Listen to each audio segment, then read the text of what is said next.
బెంగళూరులో నీకోసం మీ నాన్న ఒక ఉద్యోగం చూసి పెట్టారు. నా కోసం ఆ జాబ్ లో జాయిన్ అయిపోరా.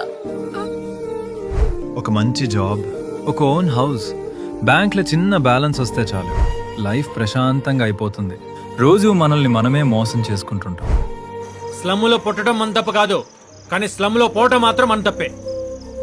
రేయ్, ఈ ప్రపంచంలో ఎన్ని హ్యాండ్లు మారినా సెకండ్ హ్యాండ్ కాంది డబ్బు ఒక్కటేరా. అసలు నిజం ఏంటంటే ఈ సెటిల్ అవడం అనే రేస్కి ఎక్కడా ఫినిష్ లైన్ ఉండదు. 1,00,000 ఉన్నోడు కోటి కోసం, కోటి ఉన్నోడు 100 కోట్ల కోసం లైఫ్ ని సాక్రిఫైస్ చేస్తూనే ఉంటాడు.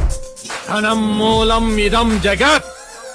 మనల్నే కాదు నాన్న, మన ఎమోషన్స్ నడిపిస్తుంది డబ్బే.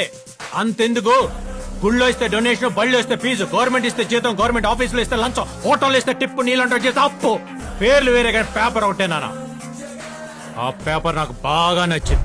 డబ్బు అవసరమే, కానీ దాని వెనక పిచ్చిగా పరిగెడుతూ అసలు బ్రతకటం ఎప్పుడో వదిలేశాం. ప్రపంచాన్ని మొత్తం కొనే అంత ఆస్తి ఉన్నా హాయిగా కూర్చుని తినడానికి టైం, ప్రశాంతంగా పడుకోవటానికి నిద్ర లేకపోతే ఆ లైఫ్కి మీనింగే లేదు.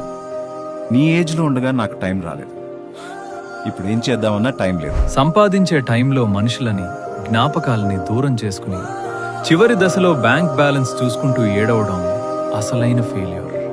సెటిల్ అవ్వాలి అనే రేస్లో అసలు లైఫ్ని బ్రతకడం మర్చిపోతున్నామేమో. ఒక్కసారి ఆగి ఆలోచించండి.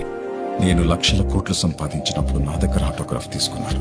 వాడు 1,00,000 కోట్లు ఇచ్చినప్పుడు వాడి దగ్గర తీసుకున్నారు. ఎవరిది నిజమైన సక్సెస్?